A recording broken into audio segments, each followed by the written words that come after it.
सौनक जी ने कहा, आपने महात्मा का प्रसंग इतना सुंदर सुनाया है। अब हमारी कोई छोटी छोटी जिज्ञासाएं हैं जिनकी संख्या है 6, और वो जिज्ञासाएं क्या हैं वो हम आपसे कहने का प्रयास करते हैं, क्योंकि आप वेद वेदांत इतिहास पुराण सभी के परम ज्ञाता है। और उन जिज्ञासाओं में पहला प्रश्न है कि मानव मात्र के लिए सच्चा धर्म क्या है। दूसरी बात है कि पूजा किसकी करें। तीसरी बात है कि भगवान के अवतार कितने होते हैं। कोई कहता है 10, 20, फिर कोई कहता है 24, लेकिन सच में भगवान के कितने अवतार हुए। फिर चौथी बात है कि जो परमात्मा निर्गुण है, निराकार है, जिसको देखा नहीं जा सकता, वो परमात्मा सगुण साकार रूप में इस धरती पर कभी देवकी का कृष्ण, कभी यशोदा का कन्वा, तो कभी कौशल्या का राम बन करके कैसे आता है। और फिर पांचवें प्रश्न में कहते हैं, जिस समय भगवान अपनी समस्त लीलाओं को संपादित और संचालित करके इस धरा से चले गए, उस समय धर्म किसकी शरण में जाता है। और अंतिम में छठवां प्रश्न करते हैं कि जो शास्त्रों का सार है वो हमें बताने की कृपा करें। अधिक ज्यादा विस्तार ना देते हुए शास्त्रों के सार को बता दें। बस इतने प्रश्न हैं पूरी भागवत जी की कथा में। हम हर बार तो नहीं पूछते हैं, इस बार 7वें दिन ये 6 प्रश्न पूछेंगे कि हमने कौन से 6 प्रश्नों से कथा प्रारंभ की थी। ये भागवत की पूरी कथा इन्हीं 6 प्रश्नों के बीच में चलती है। तो भैया सुखदेव जी, हमारे श्री सूत जी महाराज बताते हैं, आपने प्रश्न किया है सच्चा धर्म क्या है, वो मैंने पहले ही बता दिया। धर्म न दूसरा सत्य समाना। मंदिर में जाएं, पूजा किसकी करें, तो जहां आपका मन रुक जाए, जिस मूर्त को देख करके आंखों में आंसू आ जाए, देह की सुध-बुध ना रहे, बस वहीं रुक जाओ, वहां से भटकने की आवश्यकता नहीं है। आज लोग ऐसे भटक रहे महाराज, ये मन आज इन लोग ऐसे भटकते जा रहे हैं। अभी कन्हैया की पूजा कर रहे हैं, अभी तक भोलेनाथ को पूज रहे थे, फिर किसी ने कहा कन्हैया को भजो सब मिल जाएगा, तो कन्हैया की पूजा प्रारंभ कर दी। फिर किसी ने कहा नहीं नहीं हनुमान जी को भजो। तो भैया आजकल विद्वानों की भी बड़ी स्थिति ऐसी है कि हमें लगता है भगत भी बेचारे क्या करें, वो भोलेनाथ को जल चढ़ाए या कन्हैया के आगे प्रेम से गाएं या हनुमान जी के लिए प्रार्थना करें। तो सुनो, कोई संत कुछ भी कहे, उसका मेन मुख्य उद्देश्य यही होता है कि आप भगवान से जुड़ जाओ, आप भटको, ऐसा उद्देश्य नहीं है। तो इसका मतलब ये नहीं भक्त तो यहाँ तक आ जाते बोले बहन जी भोलेनाथ की बड़ी पूजा करी, नहीं सुन रहे थे, लेकिन जब से कन्हैया को पूजने लगे तब से काम धीरे धीरे बनने लगे। इसका मतलब भोलेनाथ नहीं सुन रहे, कन्हैया सुन रहे। तो कुछ कहते कन्हैया नहीं सुन रहे थे, जब से हमने लोटा भर जल देना शुरू किया तब से सारे काम बनने लगे। अच्छा बताओ जरा, ऐसा भगवान के साथ भी होता है? ये तो जगत वालों के साथ होता है। किसी वरिष्ठ के पास में अपना काम बनवाना हो तो भैया जाते हैं, उसके इर्द गिर्द जो लोग हैं उनसे कहते हैं भैया फलाने मंत्री जी से जरा हमारा काम बनवा दो। अगर जो सिफारिश हो पाए और कुछ दे लेके, समझ जाइए उसको क्या कहते हैं आप संसार की भाषा में, कुछ दे लेके अगर काम बने तो भी बना दीजिए। ये दुनिया के लिए, जगत के लिए हम करते हैं, और भगवान के लिए भी वही करने लगेंगे तो सोचो जरा, जगत में और भगवान में हमने भेद क्या रखा। बढ़ते बढ़ते इतना बढ़ गया पैसा कि मंदिर में जाके देखा तो भगवान की मूर्त पे भी चढ़ गया पैसा। पैसे से बिस्तर लोगे पर नींद कहाँ से लाओगे, पैसे से भोजन लोगे पर भूख कहाँ से लाओगे। माना बिन पैसे दुनिया में कोई सम्मान ना करे, पर तेरी दया बिन पैसा भी गोविंद काम ना करे, पैसा भी गोविंद काम ना करे। धन है, तालियां थोड़ी जोर से बजनी चाहिए। श्री राधे। हाँ भाई, जरा जोरदार तालियां होती तो लगता है सब भक्त जाग रहे हैं। बोलो बांके बिहारी लाल की जय।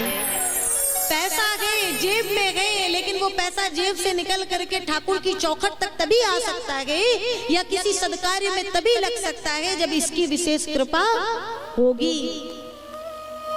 तो सरकार मनुष्य मात्र किसकी पूजा करे जहां भाव स्थापित हो जाए। कितने अवतार हुए? कुल मिलाकर के 24 अवतार होते गए, जिनमें से 23 अवतार हो चुके हैं। 24वां कल की अवतार कलयुग के अंतिम चरण में होगा। तो कब होगा भैया? लोग पूछते हैं ना, अवतार कब होगा? क्या हमारे आपके सामने ही हो जाएगा? हमारे इसी देह में हो जाएगा? अभी नहीं, कई जन्म बाद। कलयुग की जो आयु है वो कितनी है? 4,32,000 वर्ष।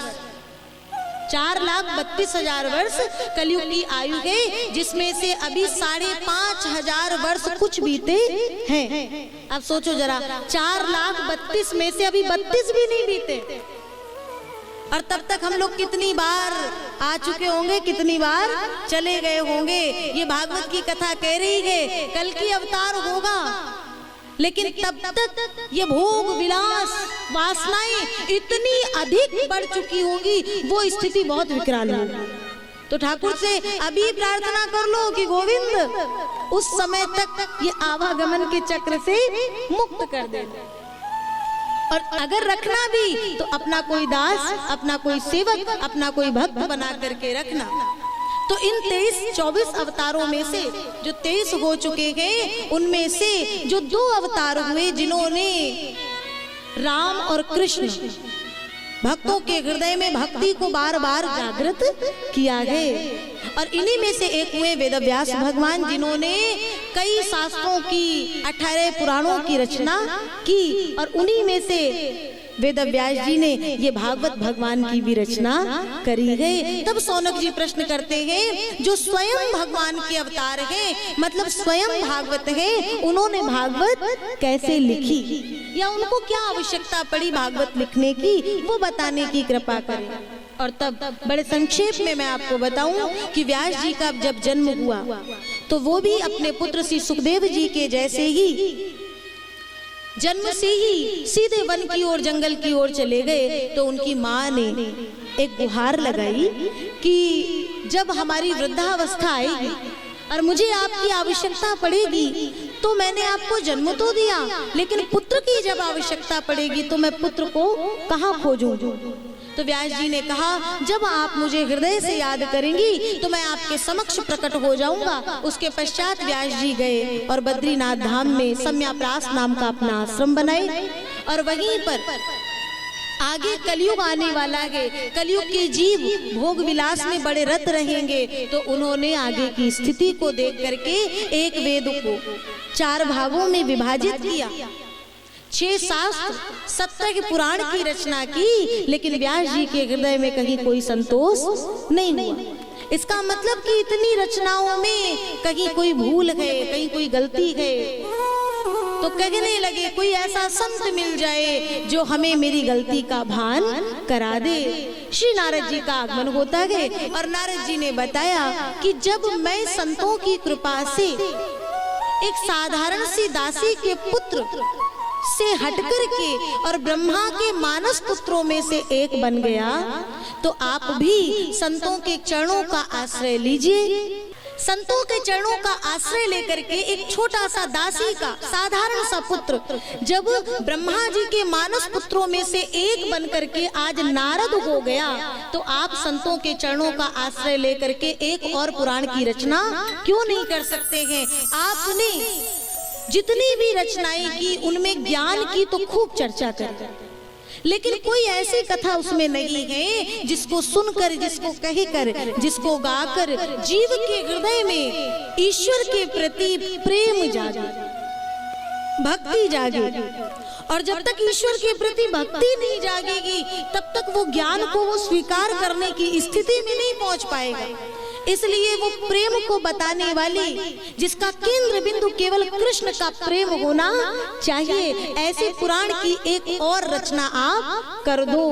बोले जब हमने 17 पुराणों की रचना करी थी ना, तब बात कुछ और थी, अवस्था कोई और थी, और तब नारद जी ने ये बात कही, संतों के चरणों का आश्रय ले। और मैंने अपने पिता ब्रह्मा जी से चतुश्लोकी भागवत का ज्ञान लिया था, वो 4 श्लोक मैं आपको देता हूँ, और उनके आधार पर आप चलिएगा तो मुझे लगता है कि आप एक और पुराण की रचना शीघ्र कर देंगे। नारद जी से वो 4 श्लोक लेकर के मन को अंतर्मुख किए, और अंतर मन में लड्डू गोपाल का दर्शन करते हैं व्यास जी, और उन 4 श्लोकों के आधार पर ये 18,000 श्लोकों से परिपूर्ण श्रीमद् भागवत महापुराण नाम की संहिता रच दी।